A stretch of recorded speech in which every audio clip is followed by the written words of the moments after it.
don't know, this graduate track is a structure which is there in order to offer extra teaching programs, including these seminars, which are mostly at the border between maths and physics.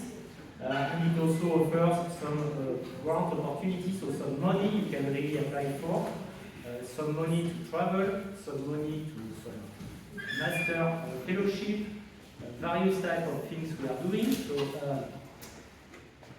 today, so it's the day of the seminar.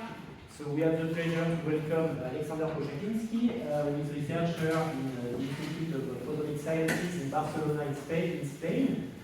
And he's bringing it to speak about something which is at the border between maths and physics, so which is about models with topological order and their realizations in photonics. And I am not going to spend more time, to make you waste more time, I would say. And Thank you for the introduction. Thank you for inviting me. So, indeed, I'm going to speak about models of topological order in physics and photonics. Just at the very beginning, I should introduce what is topology and why it is interesting in physics. So, from physical point of view, the most important concept is a concept of topological invariant. It is some quantity of a system, of a geometrical body, or something which doesn't change upon the smooth continuous deformations. A few examples of such topological invariants are given here. One of them, the easiest one, is the number of holes. You can consider a sphere which has no holes. You can consider a torus which has one hole. You can consider more different surfaces which have more holes. This is probably the most known topological invariant. Obviously, if you somehow try to deform these shapes, if you don't do it too violently, you don't change the number of holes. The other, probably a little bit more complicated example is that this invariant can be not just a number but a group. For instance, there is for each surface we can introduce a homology group which is generated by the non-trivial cycles on this surface. For instance, if you take a torus, you can imagine two non-trivial cycles, like this blue one and this red one, and using this as a generator, so you can generate a group of all different cycles on the torus. And this group is also invariant. If you somehow deform the torus, it doesn't change. So the question is how this kind of topological consideration can be useful in physics. And during my talk, I want to show a few examples. This is kind of very subjective choice. It's just the examples I like. It's surely not an excessive list. Topology is used in many different ways, but I just to present like my favorite example. And the basic idea behind these all examples is that if you have a physical quantity that is determined by a topological invariant, this means it's kind of robust. By small perturbation, you cannot really change it. And this can be useful because if something is robust, it's easier to measure it, it's easier to prepare, it can be used in practice. Okay, so here is the outline of my today's talk. I will start with some very general introduction. So, since we are speaking about physics, we need to introduce some simple models, and I will present the very, very simple model of a crystal, of a metal, and then we'll start to somehow make it more and more complicated to show how the topological properties arise. In the first part of the talk, I will consider topology of the single body problems, and then I will move to the more complicated systems where we have many interacting particles. Okay, So, okay, so we want to consider simplest setup, which will be similar to a matter we see around us. And this is how it can be built. So the simplest model, I call it here time binding model.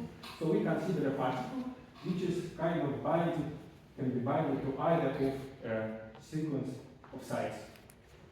And it can hop between these sites. This particle can be an electron which hops between the atoms. That can be a light, and then these sites are kind of resonators, and this light hops between these resonators. It can have different realizations, but the idea is always the same. So how do we describe it? In physics, we introduce the amplitude of the particle for at each side. So this side n is the number of sides. This side is a complex number, and the probability to find a particle on this side, according to quantum mechanics, is given by the psi squared. And now we want to write an equation which describes the evolution of such system, a particle hopping between the sides, and it is given by this Schrödinger equation. So the time derivative of the amplitude at side n is given by the amplitude at sides n minus 1 and n plus 1. So we have a hopping from the sides, from the next side or from the previous side to our considered side. And you can think about this psi n as some Hilbert space, and then there is a operator which acts on this Hilbert space, or you can also think about it as a matrix. It is Hamiltonian. In our case, when we have, for instance, L sides, there is a sequence of L sides, this Hamiltonian will be a Hermitian matrix L times L. So this describes the evolution of this simple system, and then what do we want to find physically, what physical properties we are interested in? We are interested actually in the eigenvalues of the Hamiltonian. Why? This is because if we consider an eigenvalue of a Hamiltonian, like shown here, my psi, my wave function psi is an eigenfunction, then the dynamics is very simple. It's just the exponential dynamics, just the phase factor builds with time. But the probability distribution, which is psi squared, doesn't change in time. So this is a stationary state. So the stationary states are the eigenfunctions of the Hamiltonian, and this is why they are interesting. And in the rest of my talk, I will be speaking about these eigenstates of the different kind of Hamiltonians, and eigenstates and eigenenergy.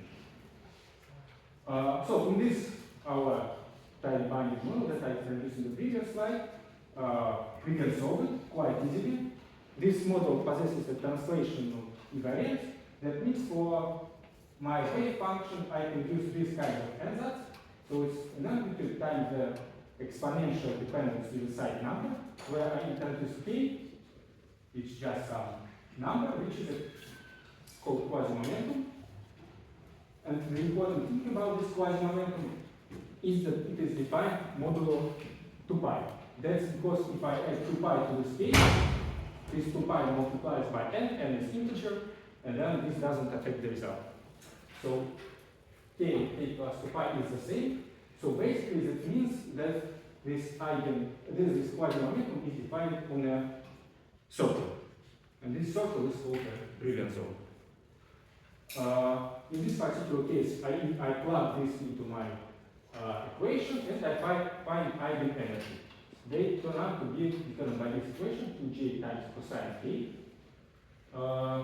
In principle, k can take any value. And this means that the energy can change from minus 2j to 2j. And it forms a band. This is called Laurent band. Inside this band, the particles can propagate in my system. If I consider an energy outside of this band, the particles cannot propagate the system. If such a particle is incident upon the system, it cannot go inside.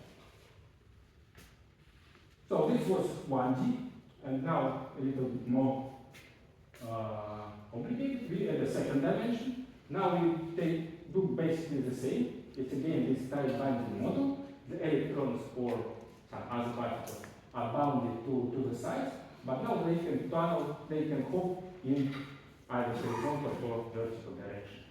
And again, I consider this by a Hamiltonian. Now in these Hamiltonians, I have terms corresponding to hopping in the horizontal direction and also terms corresponding to hopping in the vertical direction. Again, I can solve the system by using this ansatz with the exponential dependence, with this harmonic dependence on both indices, on n, the horizontal index, and the vertical index. And again, I introduce two quasi-wave vectors, kx and ky. Both of them are defined modulo 2 pi. That means that if I take this pair, kx and ky, they actually reside on a torus. And the eigenenergies are given just by a sum of 2 cosine. They again form a band. Now this is band from -48 to 48. This is all quite straightforward. And now comes the essential step to introduce something non-trivial. We now consider the same two-dimensional lattice of sites, but in the presence of the magnetic field. So from physics, it is known that the magnetic field leads to a Aronoff-Bloom effect. This means that if a particle travels in magnetic field along different trajectories, it can acquire different phase. And this phase is determined by the flux of the magnetic field. So in our case, if we have a two-dimensional lattice in the magnetic field, and we want to describe how the particle hops on this lattice, we need to introduce phases in such a way that if we go around a placket of such lattice, we obtain some non-zero, some phase vector. Here I denote this phase vector as e to the 2 pi d pi. So d here quantifies the strength of the magnetic field. You can introduce these phases into equation in a different way. One of them is shown here. Here I introduce these phases to the hopping in the vertical direction. So when hopping vertically, I obtain this phase from magnetic field. But when hopping horizontally, I still obtain no phase. And if you consider this kind of choice of phase, when for any placket you choose, if you go around it, you obtain the same phase 2 pi d. Important thing to note here is that these phase vectors, which are now in the Hamiltonian due to the presence of magnetic field, they are not periodic with the period of the lattice. So previously, each side of the lattice was kind of equivalent. We had a translation symmetry. But now, due to these vectors, which depend explicitly on the side number on n, this periodicity is broken. But if this b is rational, say p over q, then there is periodicity, so all these factors are still periodic, but with the period q, with the period corresponding to the denominator of p. So this means that this is kind of more complicated to what I considered before. You cannot solve it by plugging into this this frame-based solution that I did in the previous slide. But what we can do is, what can be done is just put this kind of Hamiltonian into a computer and find the eigenenergies, solve it. And this was done by Hofstadter almost 50 years ago. And he obtained this beautiful spectrum. This is the dependence of the energy, eigenenergy, the spectrum, as a function of this magnetic field, which is this parameter B. It was called Hofstadter butterfly. It has a few peculiar properties. Well, first of all, let's start from the case when there is no magnetic field. We have already considered the magnetic field is 0. We just have one band, this is this line on the left, from -4j to 4j. Now, when I increase the magnetic field, that line splits in a series of bands. If you're familiar with Landau levels, these Landau levels appear in this left corner. But for us, the more interesting stuff is what happens in some fractional values of b. Say we take b equal to 1/3, like shown here. Then you can see here that there are 3 bands. And this is precisely for the reason I discussed in the previous slide, that if I have b 1/3, I have a periodicity of analysis with a period of 3. Similarly, if b is, for instance, equals 4/5, I have 5 bands. And for any rational b, the number of bands that are here in the spectrum is given by the denominator of b. And if I choose b to be irrational, then this spectrum is fractal. Okay, this picture by itself is quite beautiful, this spectrum, and it has some interesting mathematical properties in terms of this its fractal nature. But for me, what is more interesting is the topological properties, which also can be assigned to it.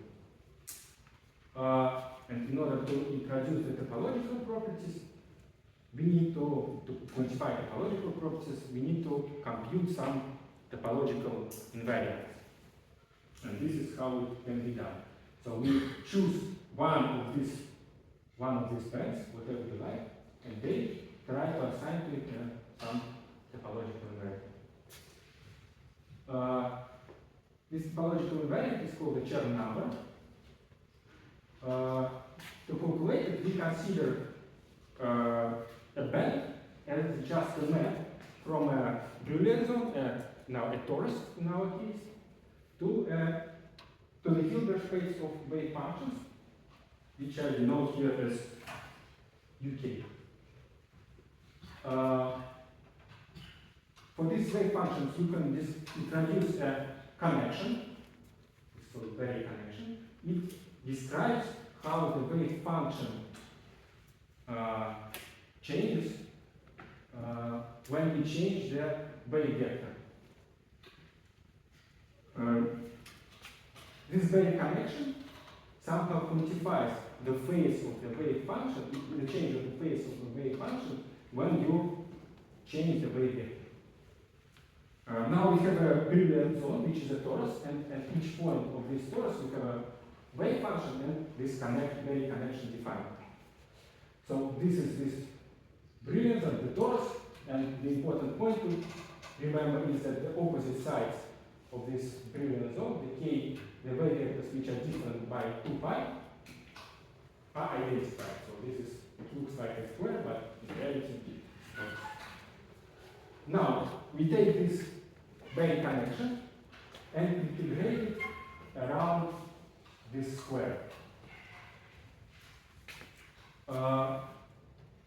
So essentially what we determine is how the phase of the wave function changes when I go around this path. Since after this path I come to the same point where I started, the phase of the wave function can essentially change only by the integer number of 2 pi. This can be proved more rigorously, but the idea is essentially I come to the same point, but while I'm going, I can acquire some phase. And this phase, this integer number, is called the Chern number. It's a topological invariant. Because it's an integer, that means that if I somehow slightly deform the parameters of the system, slightly change something, geometry of the line, it cannot change abruptly because it's an integer. A strong perturbation is required to change it to some other integer. And it turns out that precisely this integer number, it determines some physical quantities, for instance, the whole conductivity. But I will not go into this direction. I will be more interested in topological or in photonical setups where topological properties are manifested. And for me, the more interesting concept would be topological edge state. The idea is the following. Suppose we calculated these Chern numbers for some system, and then we consider an interface between this system and then some other system. And we know that the Chern numbers for the system on the left and for the system on the right are different. Then we can consider this interface as a kind of smooth transition between these two materials. Since this transition is smooth, it means that the topological invariance cannot change. The Chern numbers cannot change. But on the other hand, we know that they must change to a different way. And the only resolution to this is that at some point of this interface, the at least two bands should touch each other. If two bands touch each other, then at this point where they do touch, you cannot introduce a topological invariant for either of them. They should be considered as a whole, and then the situation changes. For instance, like shown here, we have Chern numbers C1 and C2, and on the right C1 prime and C2 prime, and the sum of the Chern numbers on the left and on the right is the same. But due to this touching of the bands at the interface, the topological numbers itself are different. Okay, so that's quite interesting. So the conclusion from this is that if you have an interface between two crystals with different Chern numbers, the gap must close. And the implication of this is that if you consider an energy at some region between the two bands, it's in the forbidden band. So in the bulk, the particles cannot propagate with this energy, but at the interface, the gap closes, the bands touch, and the interface, such states with this energy can exist. And that means that at the interface, the state appears, which are localized and cannot propagate to the bulk. And these are all topological edge states.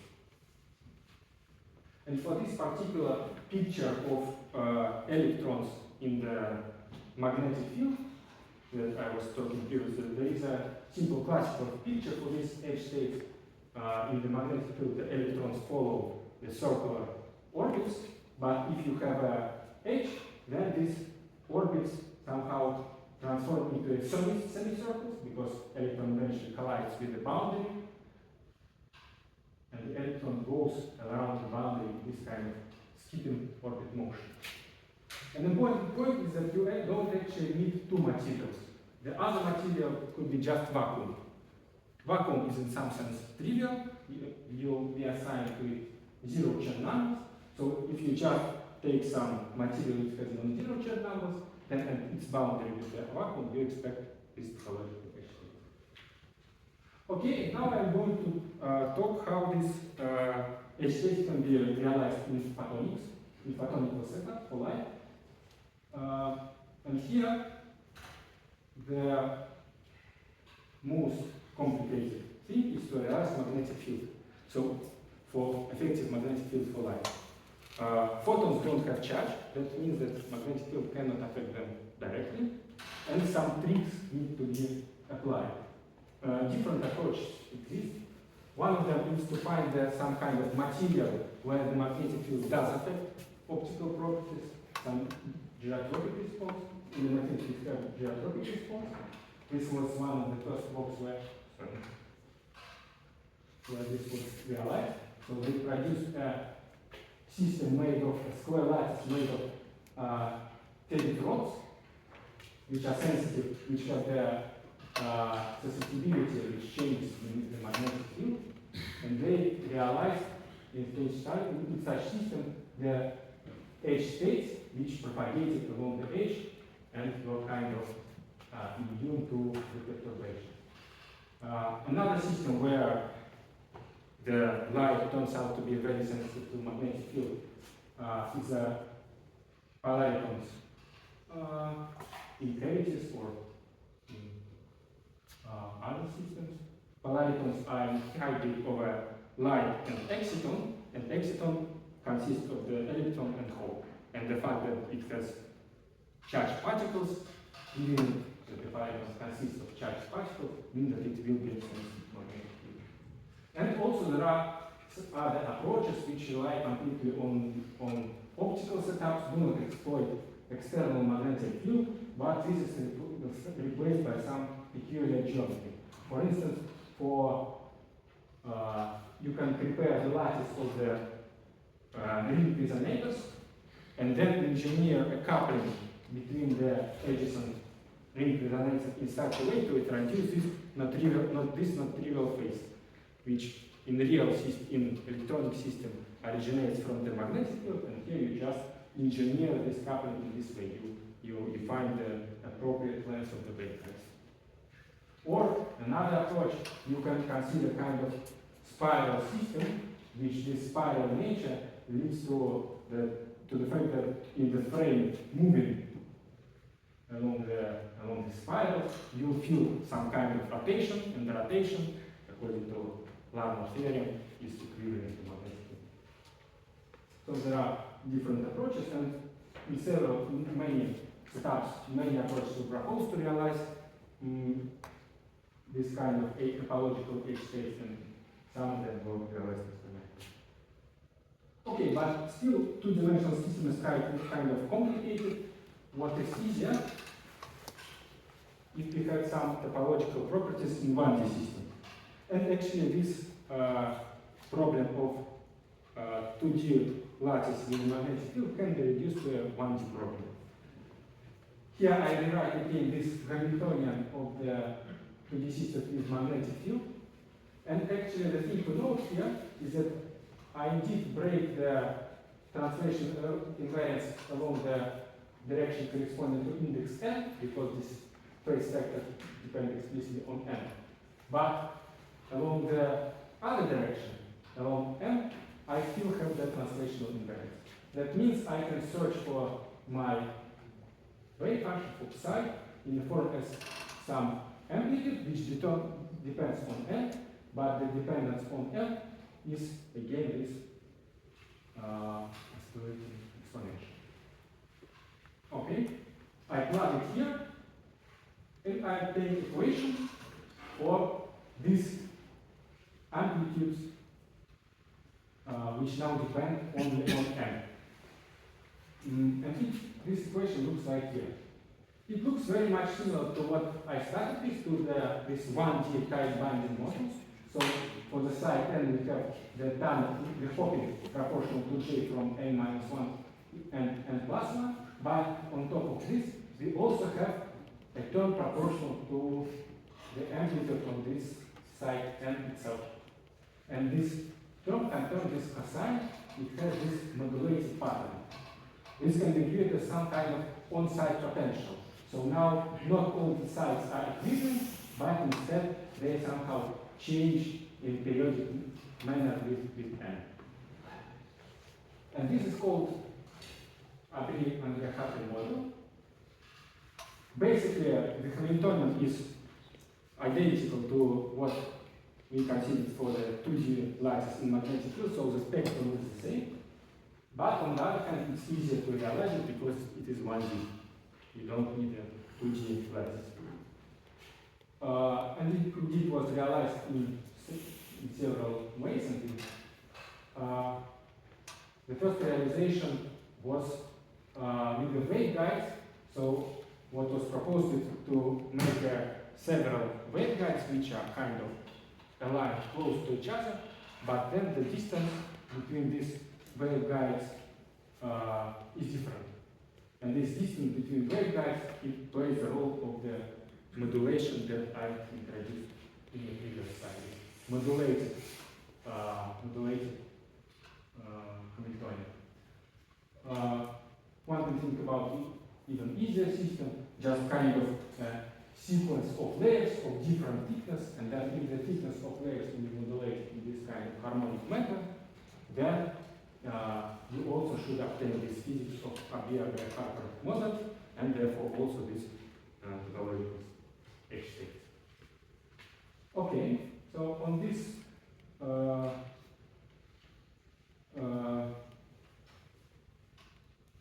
one more thing probably about this model. So I introduced the shared numbers, but by itself these numbers are not very easy to measure or to somehow get what they are from the physical point of view. It looks like just some mathematical construction. But one can be measured actually usually quite directly is the binding numbers.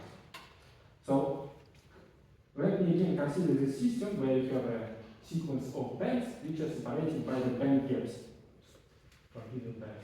If my energy is within the forbidden band, that means that the particle cannot propagate inside.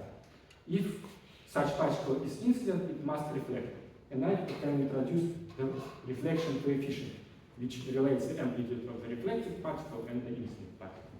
And if my energy is in the forbidden band, this reflection coefficient should have absolute value equal to 1.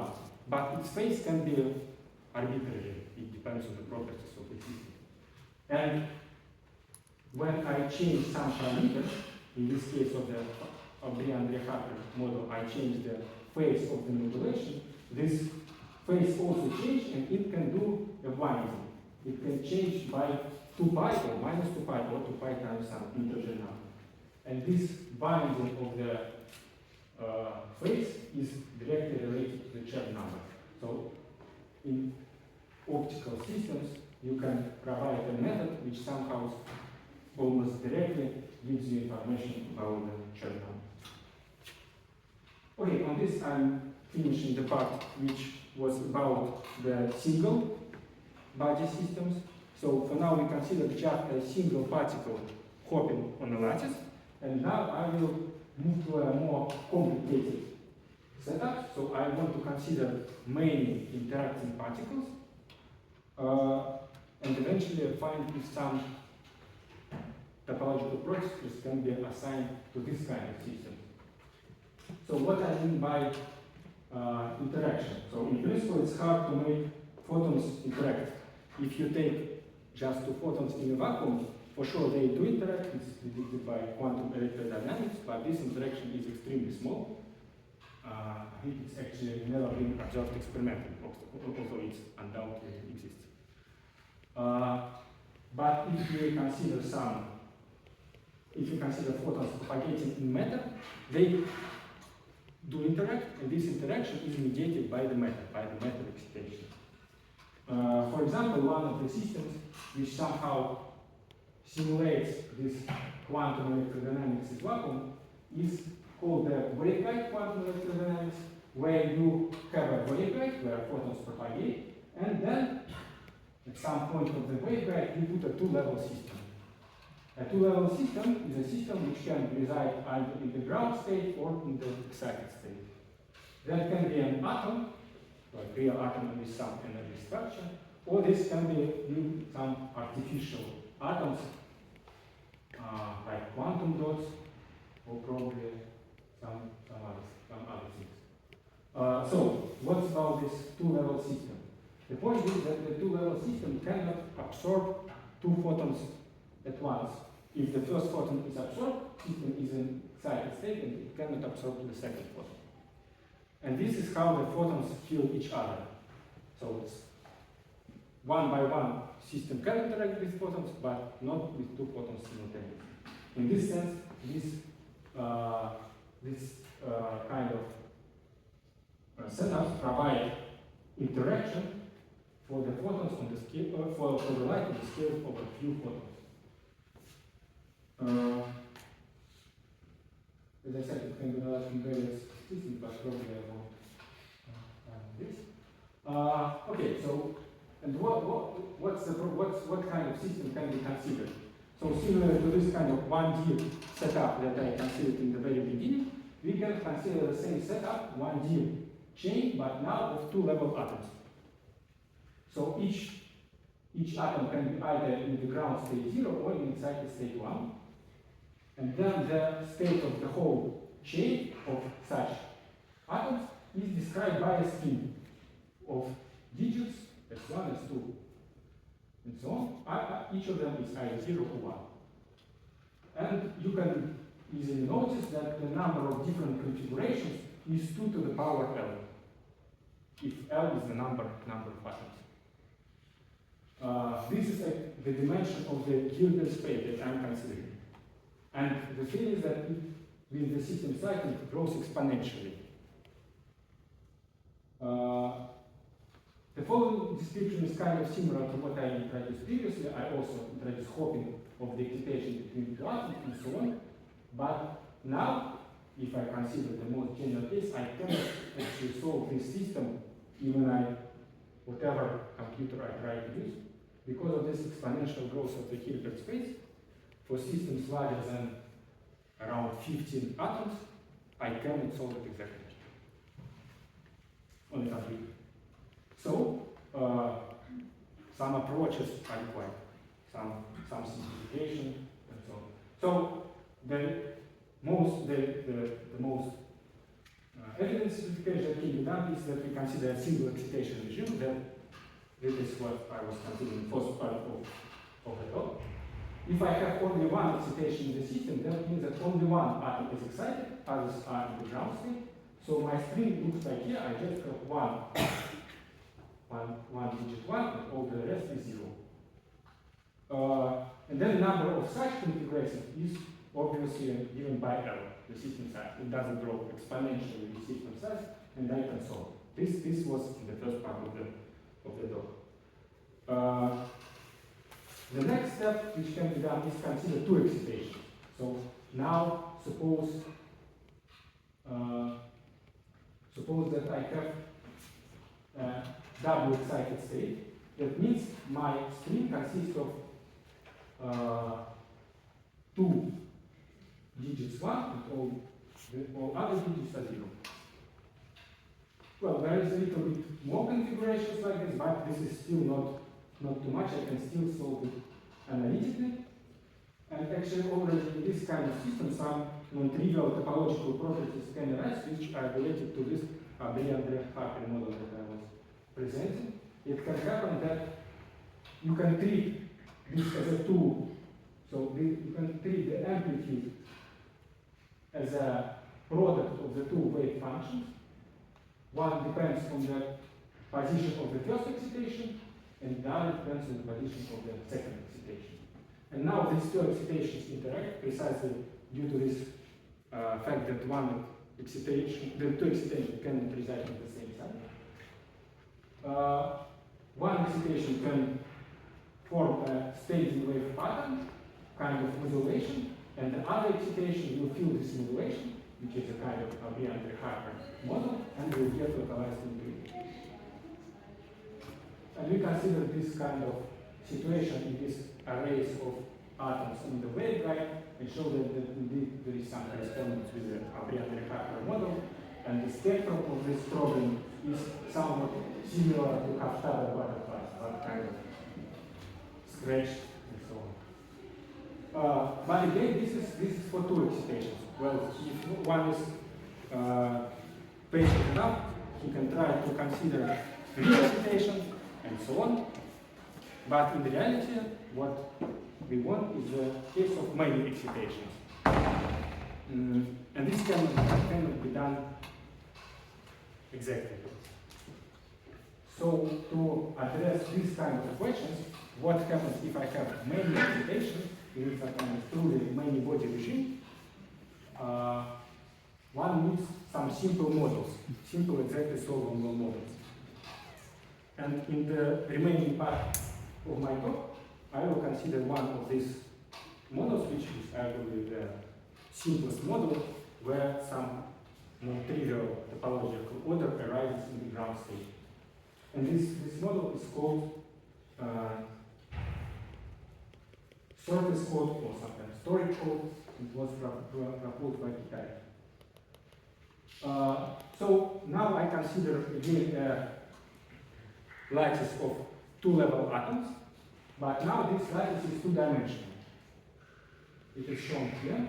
So here is a square lattice, and I put a 2-level atom at each edge of this lattice. So in contrast to what I have seen previously, the atoms were in the vertices. Here I put atoms at the edge. Now, for each atom, I introduce operations x and z. X operation is a bit flip operation. It changes ground state to the state 0 to the state 1, and state 1 back to state 0. Swaps the states.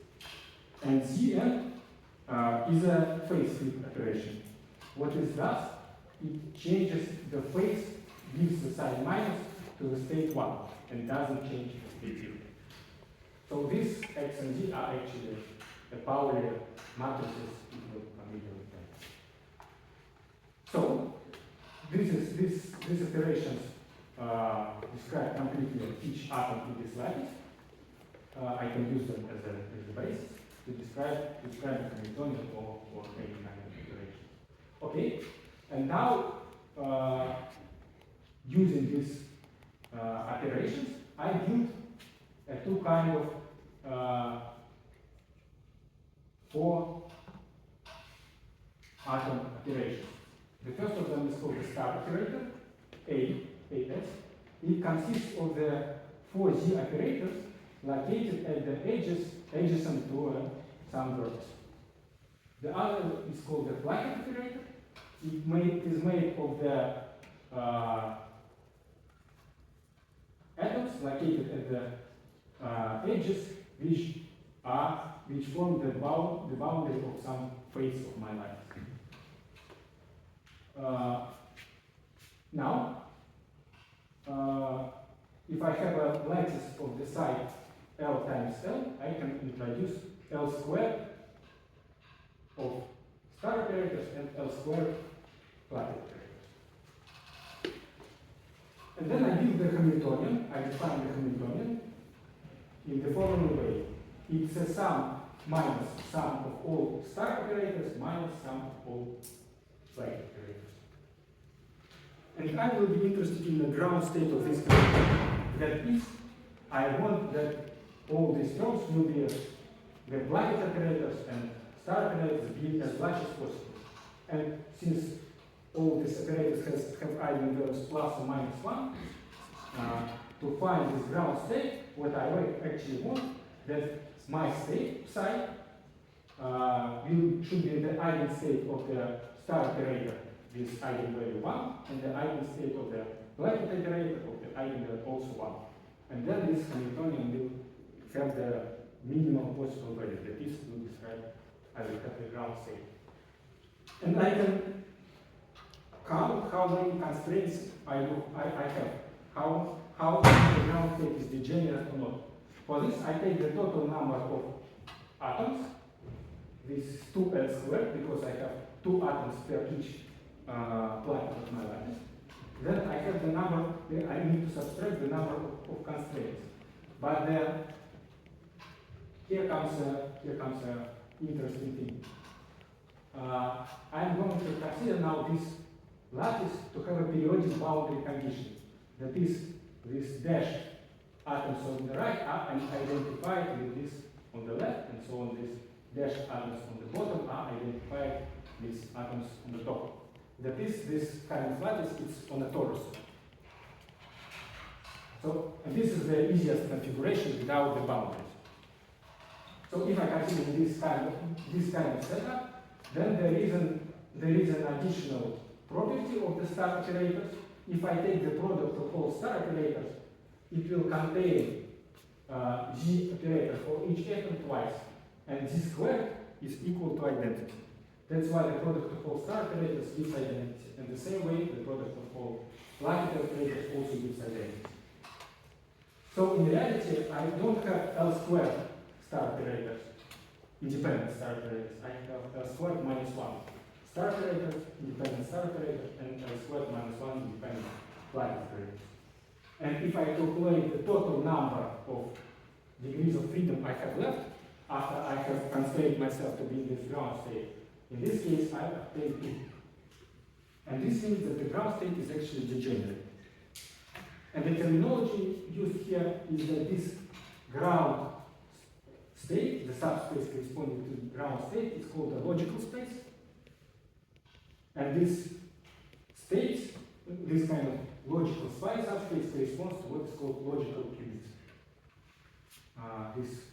Why it is called qubits? This is because, as I've shown in a few slides, this kind of setup turned out to be extremely useful for quantum computation.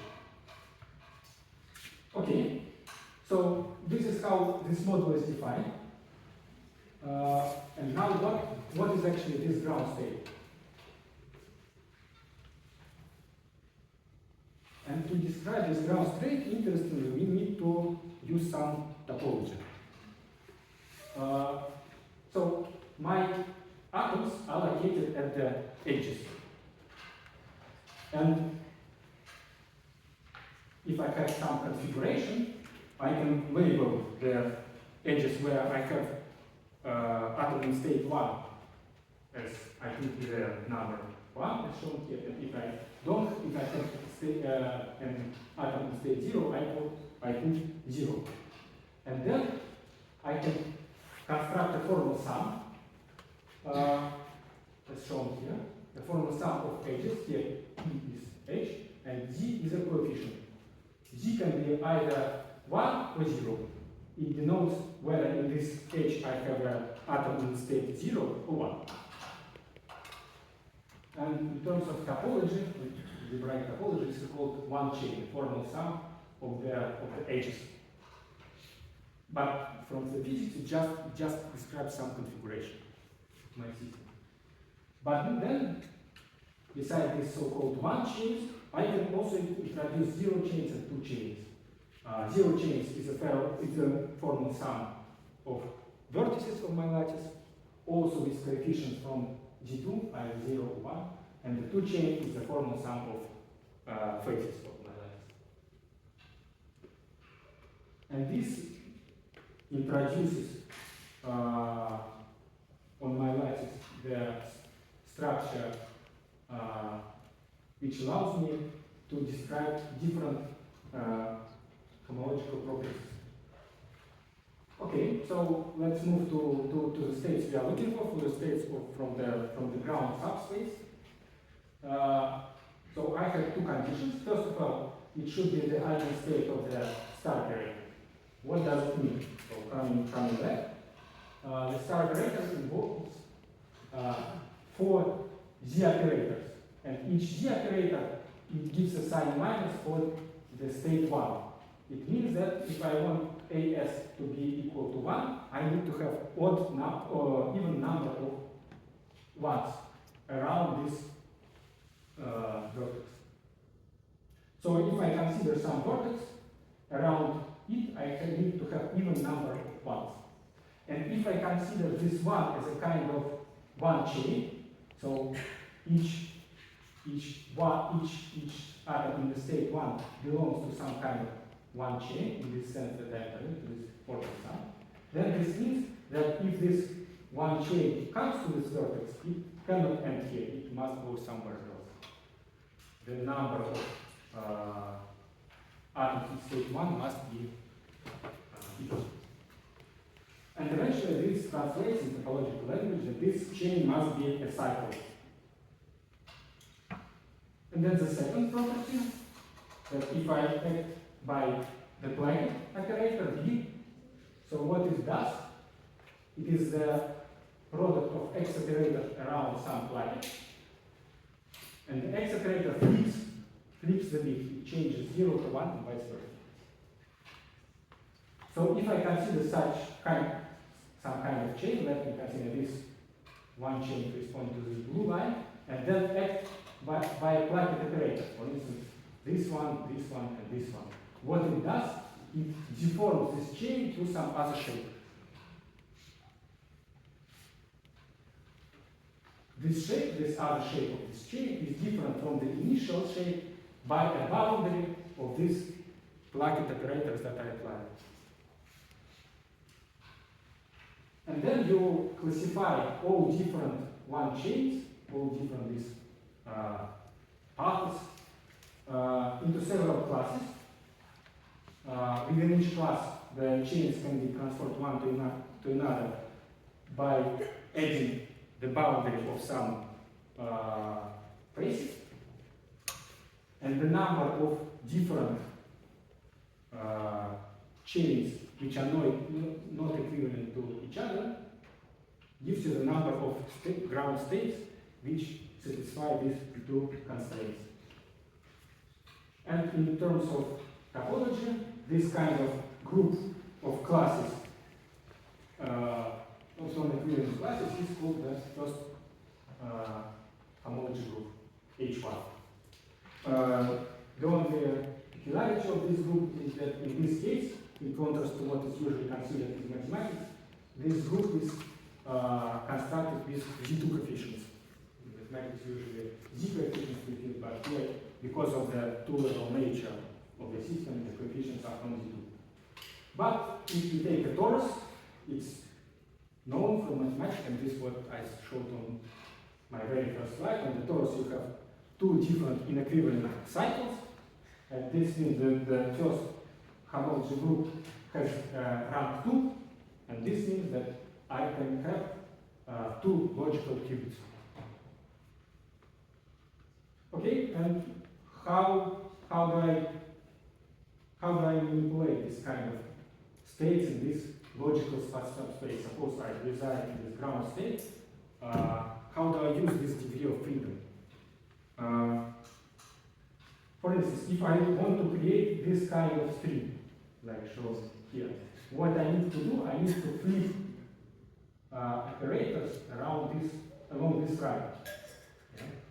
This needs to be a non-trivial cycle, so it needs to go from one boundary to the other, so like around the torus. That means this kind of operation can be performed by applying X iterations which flip the bits along this non-trivial cycle. There is also another non-trivial cycle, this horizontal one, and applying X iteration around this cycle gives the bit flip operation for the other logical qubit. So we have this ground state space which we treat as logical qubit. It consists of several states. In our case, it consists of 4 states corresponding to 2 logical qubits. And we can operate, we can manipulate the state by applying this logical X operation, or in the same way logical Z operation are introduced, which change the states of the, within the ground state manifold. Okay? And the interesting thing from the theory, from the physical point of view here, is that in order to change this ground state, to manipulate it, what you need to do, you need to take this long chain of operations, and you cannot do it by applying just some local operations. It needs to bind around the torus. And the physical implication of this is that if you have some perturbation, some noise, this noise is usually local. It affects a few adjacent sites.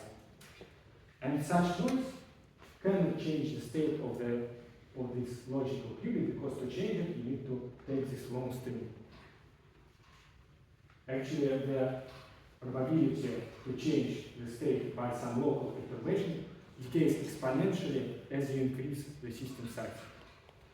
And this is the obvious advantage why you want to use this kind of systems to store quantum information. Because if the system is in the ground state of this type, it's extremely insensitive to the perturbation.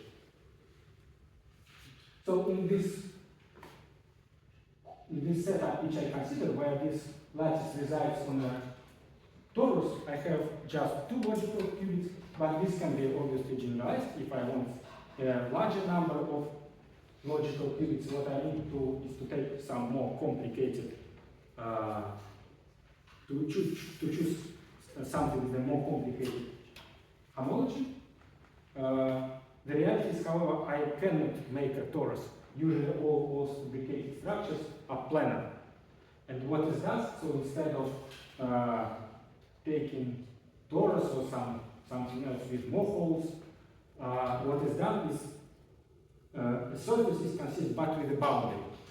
It can be shown that in this case, if you have a surface with several boundaries, you can still introduce pretty much the same concept, and then the number of logical qubits will be determined by the relative homology group, H1, relative to the boundary of my lattice.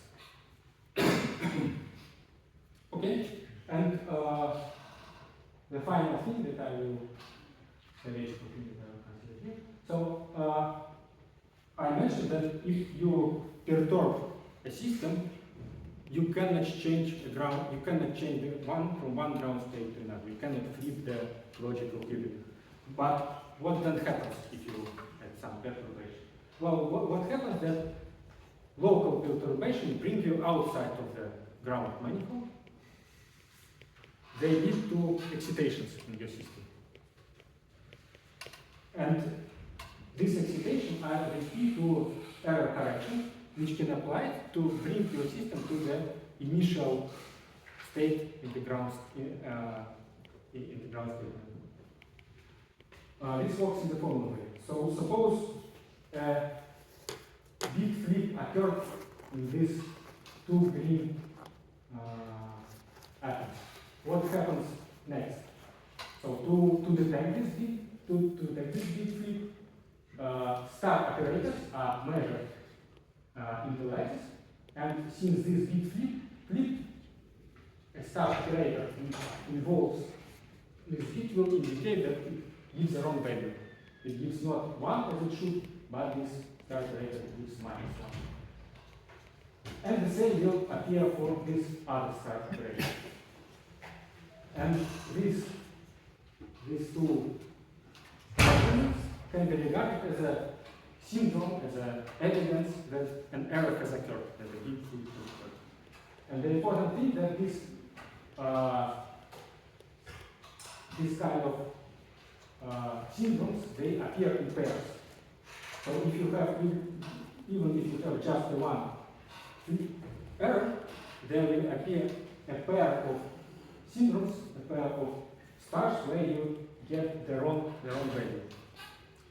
And this pair by itself can be considered as a pair of excitations.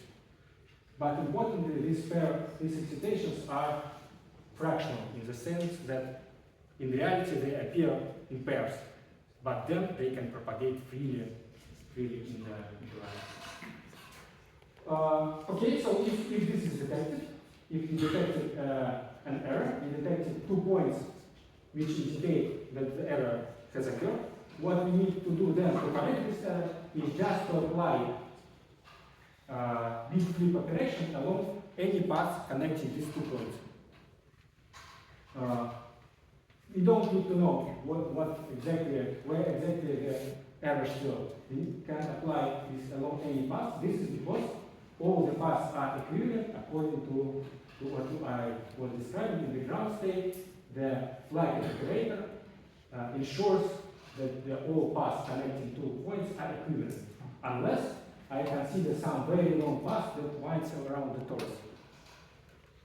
Of course, this second path is not equivalent to the initial one, and it will not correct the error, but kind of introduce a logical error. But if the errors happen locally, these syndromes are seen in some close locations, and therefore I can always guess what is the right way to connect the two errors. And a similar consideration can be applied for the case if phase with error occurs. Okay, and how this actually realized? This I think should seem very abstract and very far from reality. But actually the interesting thing that now such kind of systems are realized. For this, what is used is the for this, the technology of supercoherent circuits is used. I guess you should hear about bit recently because the Nobel Prize last week was awarded exactly for this kind of techniques. So what is done? It is just a circuit, electrical circuit, but made of a superconductor, and this circuit has some capacitance and some inductance, leading to a resonator-like behavior. But this inductance it is actually introduced there by the Josephson junction. This inductance is non-linear, leading to the fact that it is a non-linear oscillator. And the two lowest levels of this non-linear oscillator can be used as a two-level system. Other levels appear to be detuned from this ground state, from this lowest transition, and can be disregarded. And using this kind of circuit technique, these systems have actually been built.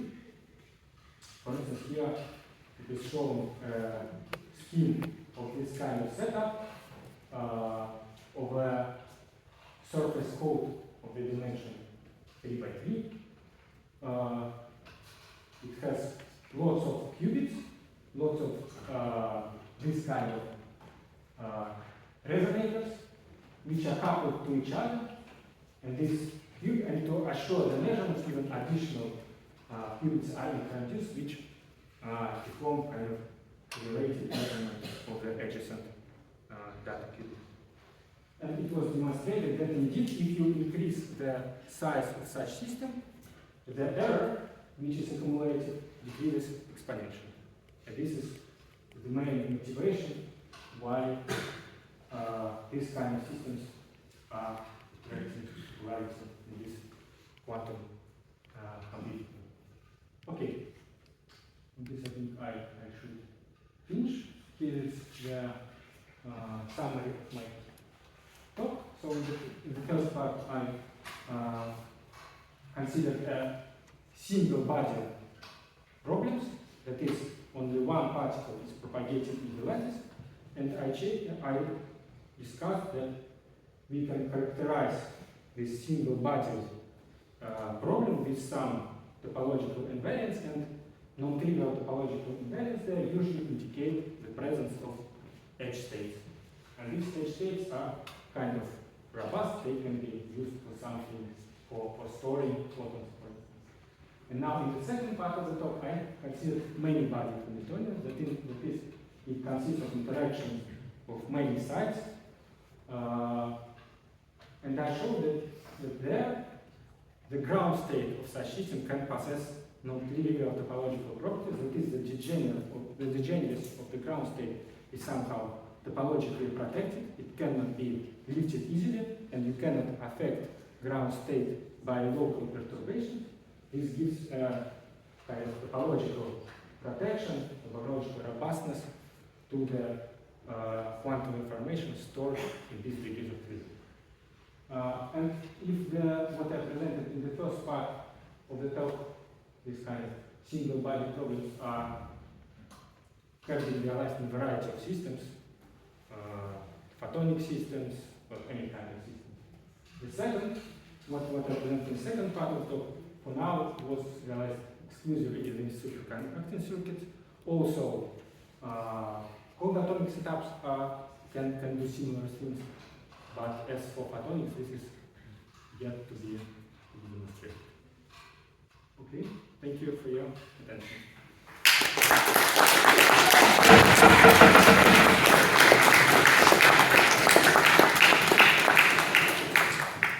Thank you for the very nice talk.